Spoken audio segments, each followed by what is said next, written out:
Welcome to Moments with Marianne. This is your host, Marianne Pastana.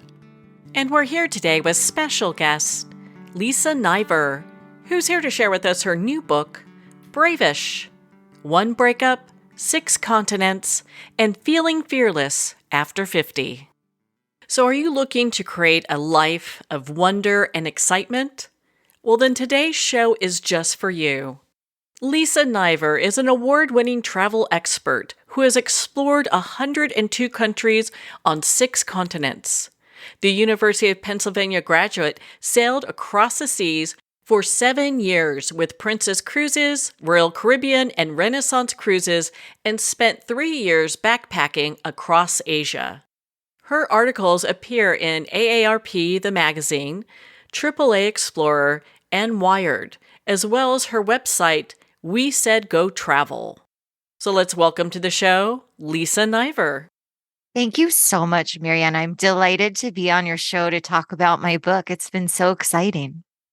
Well, what an honor it is to have you here to talk about this book. I mean, there's so many places I want to go. It was such a captivating read. I mean, I'm sure many people say this to you. I mean, I was just like captured by the first few pages going, oh my gosh, what a start to a story. And you start by talking off about your marriage with Fred. And Yes, do you mind if we go there for a moment? absolutely. Yes. I was married and I thought everything was going great. And like you said, the beginning of the book talks about the disastrous end of my marriage. Well, and I have to really applaud you because a lot of women get into this point where we're in relationships where things are just okay, and then we get to a place where it's probably not what it is that not acceptable. And to set these hard boundaries, I think was so courageous of you. And I just want to applaud you for that because a lot of times there are a lot of people that would stay within a relationship just because they're married, as opposed to really saying, okay, this is not acceptable. I won't be treated this way.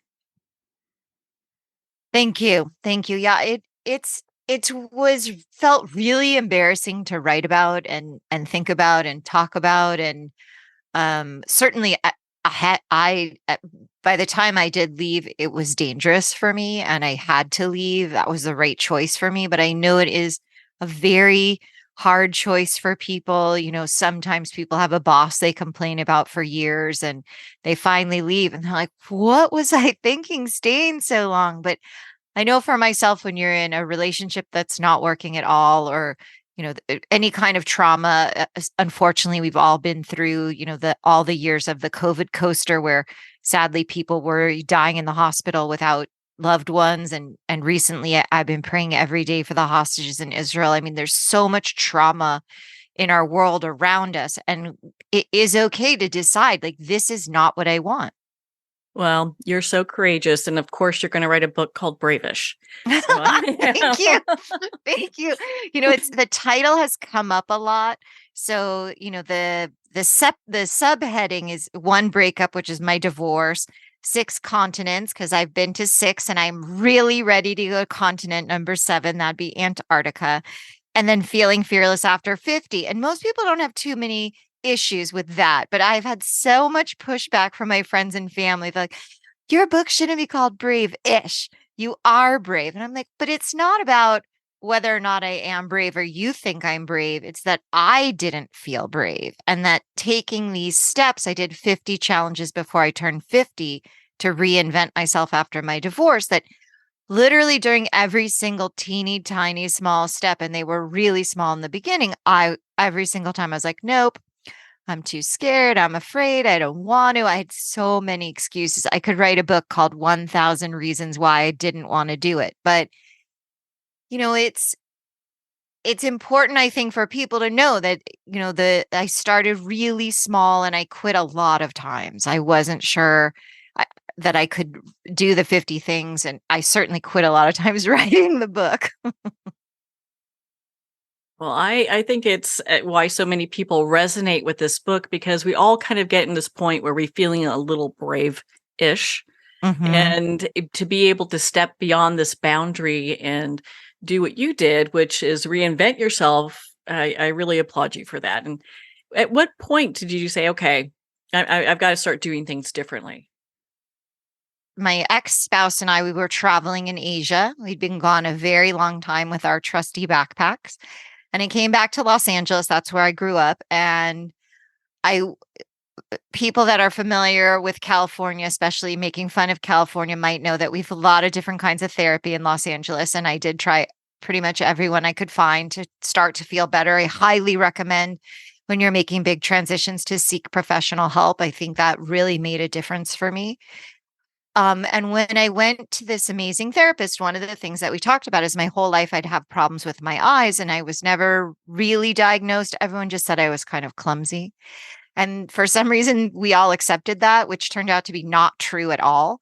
I have a problem with my eyes. And so during the therapy and deciding what was I going to do now with my life, I went to this amazing optometrist here in Los Angeles, Dr. Alan Brodney, and he correctly diagnosed what was wrong with my eyes. And he said, would you like to do something about this? And so I agreed to do vision therapy. I did. It was supposed to be 30 sessions, 30 weeks. And after the first 10 weeks, when I came back for a reassessment, Dr. Brodney said to me, wow, I can tell you've been working so hard because you've made incredible progress. He said, I thought I could help you, but I did not anticipate this much progress in this short of a time. And then he said to me, over time, your eyes are so much better. You always thought you were not athletic and clumsy. I really want you to challenge yourself and do something. And I was like, oh no, that sounds like a terrible, frustrating idea. That's how it really started. I love that. Well, and it's interesting how we have these prompts that happen within our life that move us in different directions that we would never expect, but it points us in the direction, I think, a lot of times where we need to be, need to move on to. What was your first adventure that you did? Well, the very first thing I did with after Dr. Brodney told me to take my skills on the road was I started taking tennis lessons. And it was pretty comic. A neighbor of mine was an excellent tennis player, and many people who are excellent at something still take lessons in our coach, which I think is something people don't always realize. That he was at the top of his game, still taking lessons, and it turned out that particular pro tennis teachers had a specialty with children. He's worked with children. And so I worked with him because I had the skills of a child, having never been able to do stuff like growing up in California. I remember being at recess and I couldn't play tetherball. And anybody that grew up with tetherball knows everyone thinks it's the easiest game, but it's not easy if you have problems with your eyes. So tennis was a first challenge, and I actually got pretty good. I had a good serve in the end. But when I started on my 50 things, I was out with a friend from high school, and I have some food issues, some allergies. And so I've never been that adventurous for food. So she convinced me to try salmon sushi, which she said to me, we're going to start your project right now. Write this down. Open your phone, make a note, put number 1. This is where we're starting. I was like, first of all, I'm not doing it. Second of all, that's a dumb thing for my list. Third of all, no one thinks that it's a challenge. She's like, stop being such a problem and do this. So that's really how I got started, is someone was like, listen, let me help you. I have an idea and you just have to do it. I was like, oh, she's like, we're already at the restaurant. We're already together. You have your phone. She's like, it doesn't have to be so hard. Why do you think people have a difficult time starting something like this where they can challenge themselves and do new things? It is a great question. Why do we get stuck? And for me, I really had to let go of what I was thinking about myself when I decided to get divorced. I know that it was the right choice for me. And it was still hard because even though I wasn't one of those girls that the whole life grew up thinking I want to be married and, drawing pictures of my name in my notebook, I was never like that. And I had traveled on the cruise ship a long time alone working. But when I met my spouse, I really did want that connection with him. And I felt very committed to that. I'd had a wedding and made these vows. And for me, it was hard to get over thinking so much about being a failure. And one of my friends, I think this is actually in the book, that she said to me, the failure would have been to stay. You weren't safe and you had to leave. And so, one of the things I think that makes it hard for people who are stuck or starting over is we believe things about ourselves that aren't necessarily true. And it's hard to get past that. And that's what I think one of the reasons is that we're just stuck. And also, I think it's hard because we don't want to be bad at something. When you try something new, you're not going to be good at it. You didn't do it before. And so I think that's hard as an adult to, make mistakes and not care. Like, I make so many mistakes when I'm traveling with language. Oh my gosh, I could write a whole book about my messed up language skills and how people have laughed in my face, but I don't care. I'm willing to try.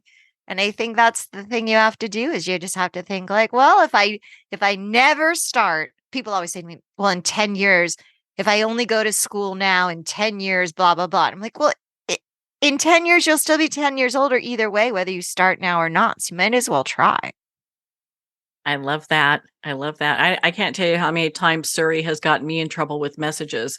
So just speaking a second language, I can only imagine, Yeah, I think that it's interesting. Like, someone was complaining to me about I take a lot of classes, and I always want to learn new things. I'm very curious. And someone was complaining to me about they were going to do something and they were going to be bad at it. And I said, listen, I want you to think about a cute little baby, and the little baby stands up and takes one step and falls down. Do you look at the little baby and say, you're never going to learn to walk ever? No, we say, wow, we take pictures. We go, oh my God, that's so amazing. You took a step, take another step. But when it's us trying to learn a new language or apply for a job or leave a situation that's not working, I have found for myself and the people I've spoken to, we're so mean. It's hard to learn something new. Like when kids are learning a new sport and the parent takes them to Little League and they miss all the shots, nobody says, well, that'll never work out. You're a loser. But Oh but my we God. do say things like that to ourselves. Mhm. Isn't that the truth? We've got that negative narrative that is, either driving the car or in the back seat, either one. And to get to this place where we can be kind to ourselves, I mean, what a gift that it would be. Yes, that's true. We should all put that on our holiday wish list. Be kind to ourselves. So I also understand you went scuba diving, and I'd love Oh, for you to share that one. oh my goodness. So I absolutely love scuba diving. I'm just back from New Orleans where I was at the scuba diving conference and I actually got to speak about my book in Author's Corner, which was so much fun. So when I first wanted to learn to scuba dive, it was very challenging to teach me. I was such a bad scuba diving student. In fact, when we went to the ocean for the first time, my instructor had brought an additional instructor because he was so worried about me. So I love to tell that story because a lot of people have fears about being underwater. And some people start the class and they're not very good. So I'm a dive master. I've been diving all around the world now. I learned to dive in 1990. So I've been doing a long time. But in the beginning, I was terrible. So I just always like to point that out to people. And I made a big deal about that when I was at the scuba show because it was mostly dive instructors and dive shop operators. And I said to them, listen, if someone seems like they're never going to be very good in the water, don't give up on them because I think that I should have an award for being the worst student. Um, Part of it had to do with stuff about my eyes because I had had a near drowning as a child and I was afraid. But now love scuba diving. I write about scuba diving. I make scuba diving videos. And one of the things that was so amazing that happened at the scuba show in New Orleans is I was there with my book and I was talking about all these amazing adventures I've had in Cuba. I've been scuba diving in Alaska, Indonesia. And a man walked up to me at the scuba show and he said, do you know who I am? And I said, "Oh, Jonathan, not only do I know who you are, you're in my book." And he was like, "Well, I'm in your book." Because in my book, I talk about going to Bonaire, which is a place I always wanted to go. And when I was there, Jonathan was my dive master in from VIP diving, and we had a great adventure together. So I tried to contact him when I was working on my book, but he had left the dive shop. When I saw him in New Orleans, he told me not only is he back working the dive shop, but he bought it. He owns it now, VIP diving. I was like, "Oh, this is such a cool story." Because when I met you and I was working on this, I wasn't writing a book when I met him, but I was doing the 50 things before I was 50. And we didn't know then that it would ever be a book. And was such a great small world full circle story that I wrote a book. He's in my book. He bought the dive shop. I'm like, "Oh, it's so fun." So I'm going to go back and visit him and dive with them again in Bonaire. That's awesome. And where you said the dive shop's in Bonaire? Yeah. So for people that aren't familiar, there's 3 islands. They're called the ABC Islands. It's Aruba, Bonaire, and Curacao in the southern Caribbean. And if you're looking on the map, it's very close to Venezuela. And the islands, all of them have a Dutch heritage. They speak a mixture of languages called Papiamento. It's like a little bit of Dutch and a little bit of, it's escaping me what the other language is, but it's a language of all of these interesting sounds together. And they're really beautiful islands. And Bonaire has had a long history of taking care of the environment. So scuba diving's fantastic. Well, I'm sure he'll be very happy to hear that you talked about him on the show too. Yeah, yes, I, I mean, yes, he will be, and I've been so lucky to scuba dive with incredible people. I scuba dived in the Solomon Islands. I was there. It was at the time the 75th anniversary of the Battle of Guadalcanal. I was writing a story for Smithsonian Magazine, and I went scuba diving in Palau, which is also in the South Pacific. And in Palau, you could swim with the stingless jellyfish. Okay, so I want to do that. Now I've got a bucket list going. Instead of bucket list, I got my 60 before 60 list going now. Oh, I'm so excited for you. That's amazing. Good job. Well, on that note, we're going to pause here for a quick break. We've been speaking with Lisa Niver in regards to her new book, Bravish: 1 Breakup, 6 Continents, and Feeling Fearless After 50. We'll be right back after these messages from our sponsors.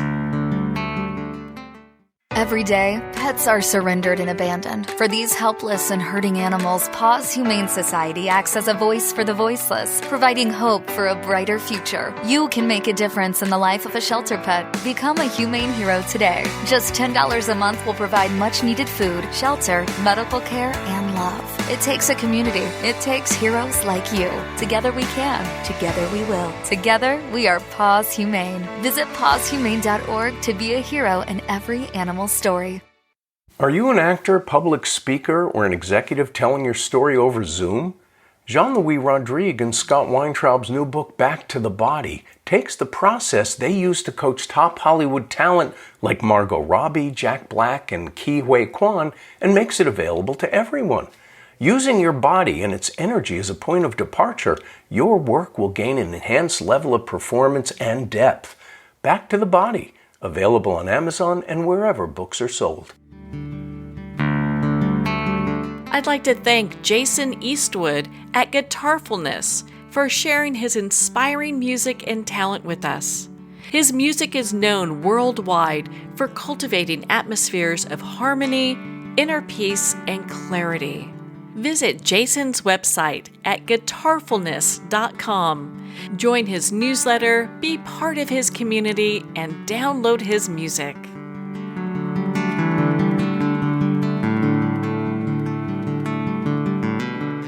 Welcome back to Moments with Marianne. We're here today with special guest Lisa Niver, who's here sharing with us her new book, Bravish.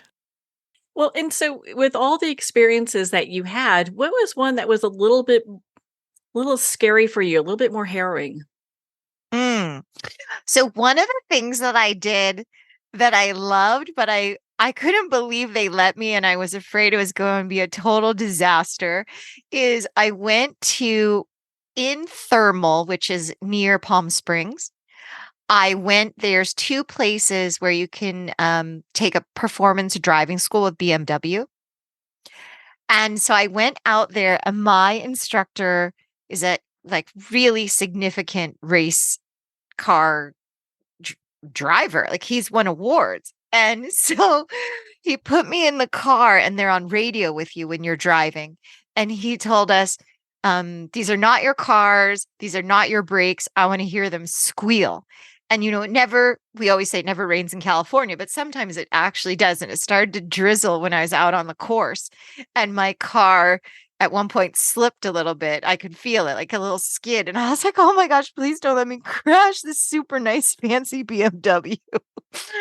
But I listened to the instructor, and they had taught us, you speed in this straightaway, and then when you see the orange cone, you're going to turn and brake. And oh my gosh, it was so much fun. And at the end of our racing day, he took us out for drifting. And there is a course where you can learn to drift. That wasn't the class I took, but he took us to drift. And I was like, oh my gosh, it's like I'm in that movie Fast and Furious. I was so excited. How exciting is that to try something like that? Yeah, and it's interesting. I think when people feel like they're trying something new, they think it has to be like, I don't know, like skydiving, or they're going to start, do Mount Kilimanjaro or something. They think it's these super big things. But, from what you're sharing, it sounds like it could be a lot of different things. I agree that it is really hard in the beginning, because when I first started the project, I had met someone else that was doing a project.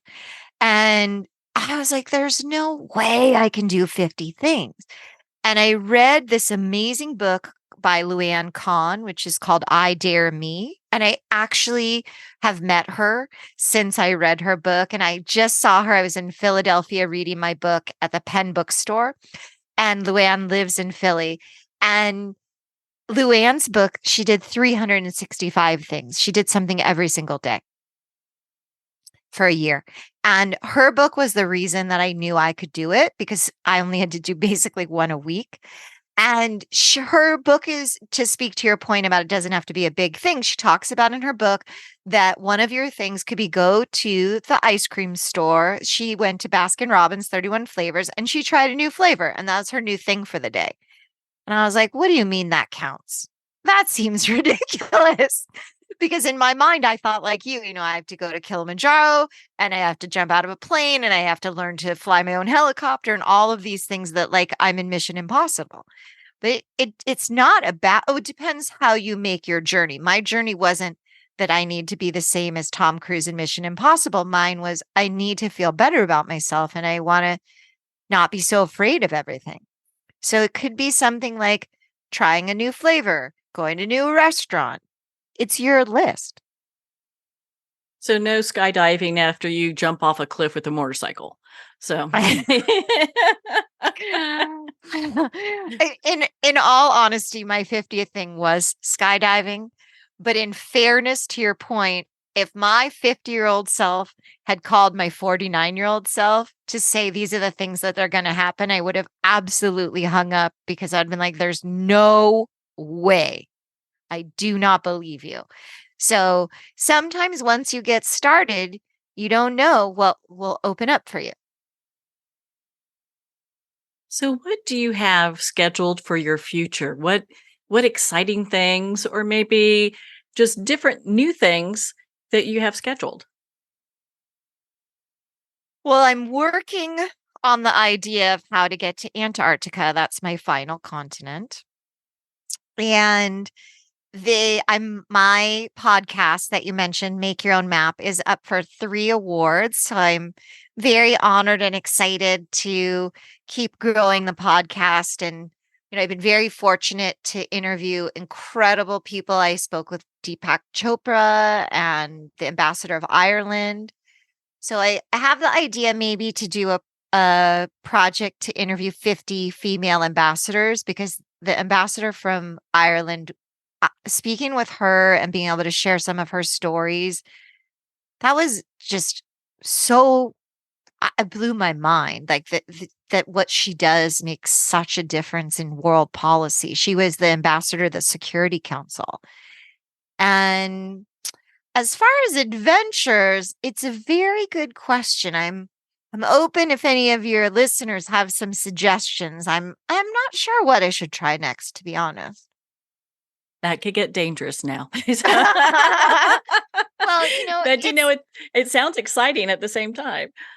the thing is, I feel very fortunate. During COVID, I wasn't traveling. I wasn't sure when I'd be able to travel again, and I was able to. I found my agent.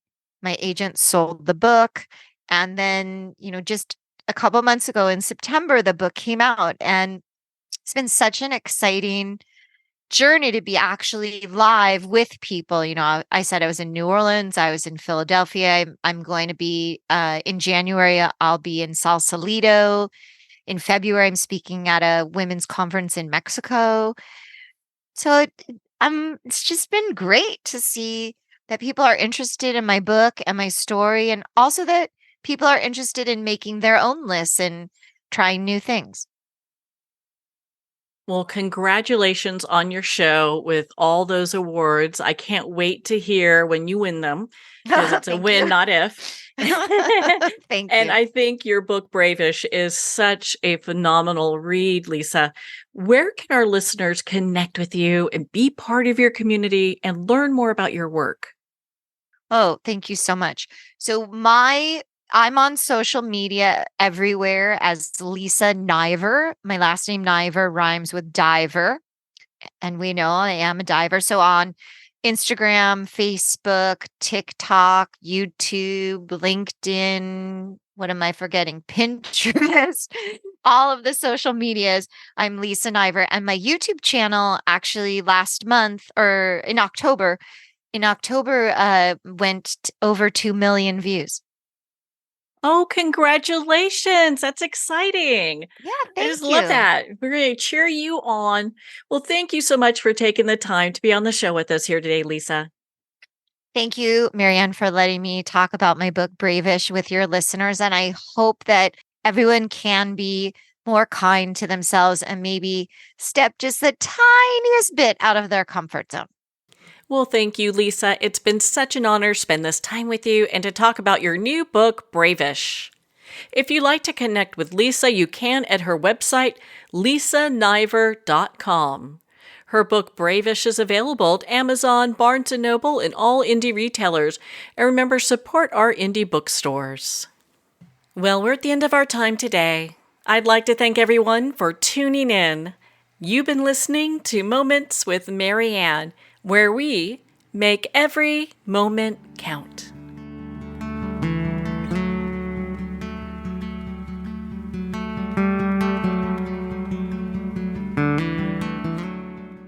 In a single moment, your life can change. Moments with Marianne is a transformative hour that covers an endless array of topics with the best of the best. Her guests are leaders in their fields, ranging from inspirational authors, top industry leaders, and business and spiritual entrepreneurs. Each guest is gifted and a true visionary, a recognized leader in her own work, and while teaching others to develop, refocus, and grow, Marianne will bring the best guest and sometimes a special surprise. Don't miss this. You never know just which moment will change your life forever.